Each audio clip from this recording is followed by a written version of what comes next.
I'm an older guy, and getting down on my hands and knees to crawl in this thing to get a dead bird out or to work on something or even to catch birds is daggone near impossible. I had to hire a fellow that I work with, his kids, to come over, get down on their hands and knees and get in this thing and crawl around and catch birds, because I can't do it. I mean, it's 2 feet tall. My knees don't work anymore. So that is an unfair advantage that Polyface has. They do have an army of 20-somethings that are interning and working on the farm, and I'm sure they're the ones that are down on their hands and knees that are catching these birds. So those were the primary cons for us. Another con is these lids. So the lids are not attached, so you got to wrestle those things off and wrestle them back on, and even if you're lifting them up, you got to lift them up and try to fetch the feeder out, and lift them up and try to fetch the feeder back in.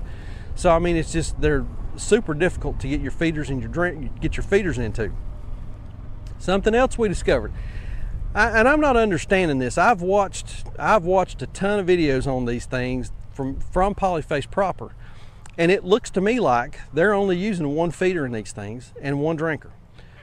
Y'all, that don't work. If you're going to use 1 feeder and 1 drinker, you're going to have to do chores at least twice a day.